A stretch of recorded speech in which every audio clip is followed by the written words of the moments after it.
that 25-26, we'll have very few supplementaries going forward. Okay. Thank you so much, Dr. Masinde, for you. the insights. Actually, I have learned a lot, and I've actually, I can be an expert now. Maybe if you could do an interview on me to try and explain to you on that. But that has been Dr. Masinde, the Director, Parliamentary Budget Office, of course, giving us the insights into the budget process, what we're expecting this afternoon, what it means for the country, as well as what comes next. Finance bill is coming next week, so we shall be here to try and see how all that is taking place. But again, we will understand that the process has not, where we are right now, we are going to see the budget highlights from the CS National Treasury. And as Dr. Masinde has indicated, it's a process that has been on for a whole year, from August last year all the way to now, and we are not done yet because we still need the appropriations bill and we also need the finance bill for the whole process of the 2025-2026 financial year to be done. So what we're expecting to see this afternoon is to understand more from the CS, and of course to be able to understand how the revenue raising measures are. But of course we understand that the budget process has been done by the National Treasury alone. National Treasury has been working hand in hand with the Parliament, specifically National Assembly. And of course, we understand that there are a number of committees. One of the most crucial committees in this particular budget process is the Budget and Appropriations Committee. And I will be joined in a few minutes. I will be joined by the chairperson, Budget and Appropriations Committee, Honorable Samuel Atandi, who will of course shed more light to us on exactly what changes or amendments they made from the budget estimates that came from the National Treasury. Remember, what we have heard from Dr. Masinde is that there were amendments, there were additions of some money. So we want to understand exactly how did they come about with this, why they felt it was important, and how they will, or rather, did they also try to consult? Were there consultations with National Treasury? Or what came from National Treasury got some amendments from the National Assembly and that was final? Or how are they working hand in hand with the National Treasury? Remember, this is a unique production that we are doing for you from the Parliament buildings as we await for the budget highlights from the CS Treasury and National Planning. This is the maiden, or if you like, the inaugural budget by the Honorable CS John Mbadi. This will be his inaugural budget highlights that he'll be making in Parliament. How different will it be? Of course, we have already heard how different it is. So allow me now to bring on board the Chair, Budget and Appropriations Committee, Honorable Samuel Atandi. How are you? Good afternoon. Good afternoon. Shukran sana for joining us here. Thank you very much. This is our own unique bench here at Parliament. Thank you. All right. So maybe to start us off, how easy was it for you as a committee, perhaps, to consider the budget 2025-2026? Thank you. Thank you very much. First of all, let me thank you for giving me the opportunity to speak to you on the budget process. I've been in budget committee since I joined Parliament in 2017. So I have been familiar with the budget process, and there was nothing really unique about this one. It's the same process that we have done, because we have universal guidelines on how budget is done and how the consultations we need to make towards budget making, which includes public participation and engagement with the various government agencies that implement the budget. So we did that successfully, and we went to many counties to talk to Kenyans about their expectations in the budget. So I think the process was seamless, and to date we have done a very good budget that is very consultative. And as I assured the Kenyans when I took over as chairman, that one of the things I was going to ensure was to ensure that there's equitable distribution of resources across the country. I want to confess that we have done that by and large. Yes. Now, talking about the equitable share, or rather how you did the budget, the equitable budget, one of the things that I heard from the members of Parliament as you had presented your report was that the budget was balanced. What exactly do they mean by the budget being balanced? You have been a member of the budget committee, as you said, throughout your parliamentary terms. When they say the budget is balanced, where were we going wrong initially, and how is it balanced now? Balanced, it means that the projections that are in the budget are realistic. For example, one of the areas that affect our budget making process is that we normally do not project revenues accurately. Sometimes we say we are going to collect, let's say, 2.5 trillion, but in the end we collect less. So this time around, I think we have been more realistic about our revenue projections. Normally, Treasury projects their revenues, but we also, as in-house, Parliament in-house, we are bound consultants, experts. The Parliamentary Budget Office consists of many fiscal analysts and economists who also basically can write the whole budget on their own. So when they look at the economy, they also make their own projections. For the first time, Treasury has projected revenue less than what we have projected. In the past, normally, Treasury would project revenues at a certain position.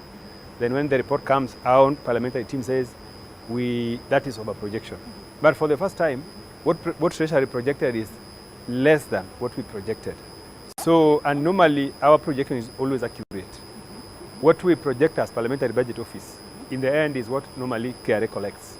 So we think that the budget is balanced because it is falling within our realistic projections of revenue. Yes. You say what Parliament projects is what KRA collects? In most cases, what Parliamentary Budget Office projects, in the end, is what normally KRA collects. KRA collects. But in the past, Treasury projects higher than what KRA normally can achieve. Okay. Yeah. Okay. So what are the projections for this year, maybe for the benefit of our viewer? Yeah, Treasury projected in terms of ordinary revenue, Treasury projected 2.74 trillion. Yes. But Parliamentary Budget Office projected 2.77 trillion. So you see, it's less. It's less. Yes. So we think that that is fair and realistic projection. And that is what we shall go by, or the government shall go by. So budget making is the work of Parliament. When what Treasury brings to us are just proposals. Yeah, yeah. So it is now what we present. That is now what is the budget. So, but the proposals from Treasury are what forms our benchmark for budget making. So we did not tamper with it much. From what Treasury projected, we increased the final report by about 10 billion. Okay. Upwards in terms of revenue. In terms of revenue. Yes. Perhaps. So, which figures is the Cabinet Secretary for Treasury this afternoon going by? Is going by our figure. Because which is our budget. Yeah. Remember, we went through the budget and tabled our budget. Yes. Which we went through up to yesterday, but we did Committee of Supply. Yes. Now that is the report that he's going with. Because that is the actual report. That is the budget. He cannot come with a budget which is not in our report. Because if he makes a proclamation about an expenditure and it does not take into account what we have done as Parliament, then that cannot work. So what is coming to highlight is the budget that we have done as Budget Committee and we have passed on the floor of the House. And at what point did you decide that this money has to be added? If the estimates that came from National Treasury were a bit lower and National Assembly amended or committee amended and raised it, what informs that particular amendment? The other pressing budgetary needs. When Treasury brings their budget to us, we also go out and talk to Kenyans talk to many other players, including government agencies and departments. And then we look at other pressing needs that may have not been captured in the proposals from Treasury. Now we have to find a way of how we can address them. Like, for example, remember when the Treasury estimates came before us, they did not factor in examination fee. And when we spoke to Kenyans, Kenyans told us that is something that they would like to have in the budget. So as Parliament, we have to find a way of appropriating resources for that particular one. Also, you saw health workers were on the streets. Yes. And they came here several, they brought us several times, yes. So again, as a listening Parliament, we had to do something. So we have to find a way of raising more revenue within the scope, within the framework, to address some of those challenging needs that may have not been captured in the Treasury proposals. Yes. Yeah, actually that reminds me of the concerns that Kenyans usually have out there when the committees of National Assembly or Parliament do public participation, and then at the end of the day, we ask ourselves, have our views, have our opinions been actually considered? But what we've told us actually shows that which specific areas maybe saw the additions or received maybe the additions in the budget? Largely across the board. Okay. We had additions in the infrastructure. There are some areas we went to, we found a need for certain projects, infrastructure support like in roads, that we could not wait. So we added money in the road sector, in the health sector, in the agriculture sector. Yeah, like when we went to Rift Valley, for instance, and even Nyanza and Western, most farmers, they want to diversify. They want to move from traditional crops they have been doing. They want to go to coffee and other areas. So we consider that we need to support those initiatives so that those farmers can be able to start doing projects that are crops that are profitable. Then, of course, when we dealt with other things like land, you know, you have seen a lot of land crisis in the country, where people are fighting for settlement schemes. So we also listened to them and said, let's allow Kenyans to settle. Let's look for money and provide for those votes. So we did the balancing across the board. Okay, that makes sense. That makes sense. So we are looking at a budget of 4.2 trillion. Yes. And the additions that you put, because it was, so we can just say it's the 4.2. Is what makes it 4.2 trillion. 4.2 trillion. Yes. Last year was about 3.9 trillion. We started at 3.9 trillion when after the Gen Z protest. Yes. You know, the budget came down to 3.9 trillion. Yes. But you know, we have been doing, subsequently, we have been doing supplementary estimates. Yes. So largely, by the end of this year, our budget probably would be about around 4.1. Okay. If you look at the totality of the budget, including the supplementary estimates which we have done, the budget has substantially grown to about 4.1 trillion. So if you look at that, where we are going to close the year on 30th of June, vis-a-vis where we are starting, the difference is not very much. It's not very much. Margin is very small. But again, we also need to take much concern on also the budget ceiling. I don't know whether this one you are a bit keen on, also not to go too high. We have already surpassed. But again, how do we go about it? Yes, we were very keen. In order to start the budget off at 4.2 trillion, yes, there are so many things that we had to cut off. Yes. Like, you know, unnecessary expenditures, including travelings. We have addressed that. We have looked at the budget in totality and tried to remove all those unnecessary expenditures. We wanted to focus more on development vote, because as you have seen, development vote as presented by Treasury was about 707 billion. But the final report is about 721 billion. So we were trying to balance off and try to put more money on development.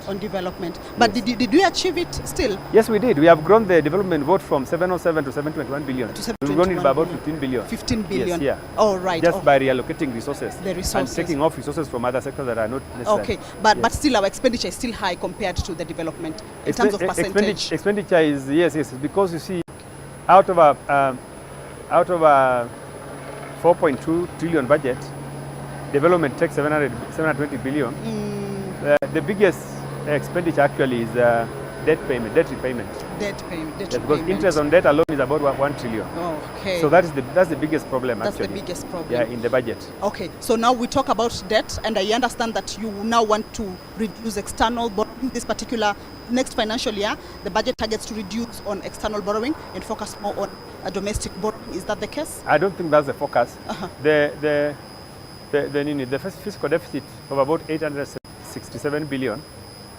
We'll borrow about 500 billion locally and 277 billion externally. It does not mean that we are focusing on local domestic borrowing. We are just balancing the debt portfolio, because you cannot have a debt portfolio where you are borrowing everything from external. Okay. External could have some challenging factors. Because I'm looking at it from the angle or from the point of, if we do external borrowing and we go the concessional way, and again we realize one of commercial or concession, maybe you can try and one of it has the higher interest, and we are now dealing with debt repayment, which has taken much of our expenditure. Are we coming locally? Are we doing domestic